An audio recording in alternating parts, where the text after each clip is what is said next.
Hi, Andrew Cooper here, Advice for Living Financial Planning. The federal government has recently released the report of the Royal Commission into aged care, and I think if you saw anything on the news you would see it clearly made fairly frightening reading in certain circumstances.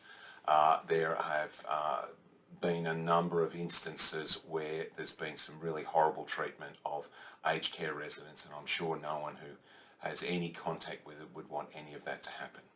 I think the thing to remember about this, of course, is that hopefully these are mostly isolated incidents, and certainly our experience is that the bulk of people providing aged care, both those who work in it and those who own it, are doing a wonderful job looking after older people and are doing it, certainly the people that work there, many of them are doing it on quite low wages and in sometimes very difficult situations.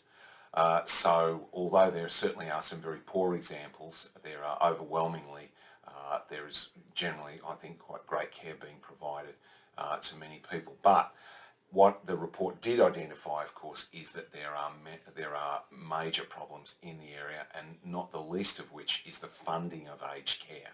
And what the Royal Commission clearly showed was that the cost of providing aged care is quite substantial, and so you might have seen that in the press and on the news, the federal government has begun flagging the idea of a levy for aged care, which could be somewhere between maybe 2% and even up to say 5 and a bit percent, which is substantial, and as I say, indicates just how high the cost of providing aged care is.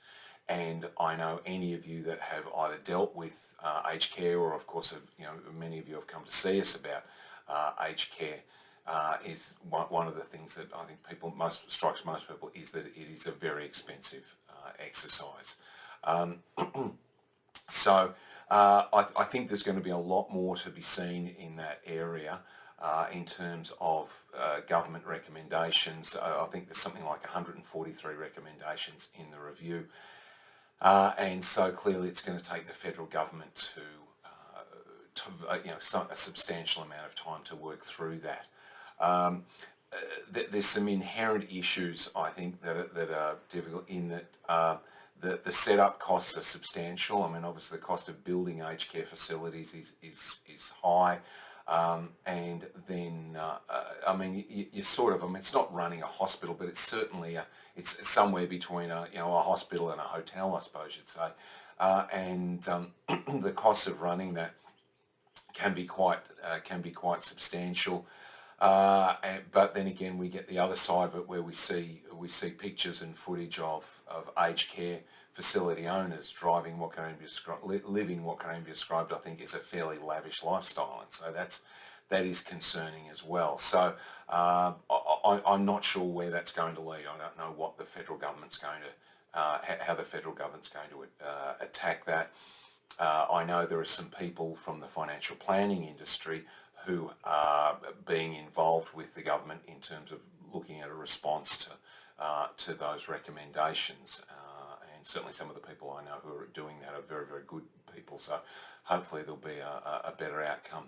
I suppose the thing that I just wanted to reinforce is that if you are in the situation where either yourself or a family member or someone you know needs to go to needs to consider aged care or needs to look at aged care, then do please come and speak to us.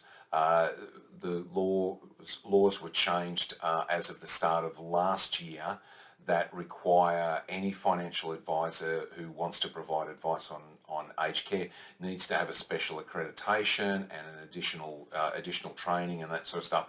I have that accreditation, so we can advise on aged care and provide up-to-date and relevant information to help you make a decision on what to do. And we also have the additional benefit is that, of course, Alison worked in the federal government department that drew up the rules. And so she has some good connections in the department. She also has that experience of really how the process works and why it works the way it does. And she can also provide some advice, and has done to many clients on, what are the good places to go, and are there places that have had a bad record and that sort of thing. So I think that's a worthwhile thing to do if you are looking at that.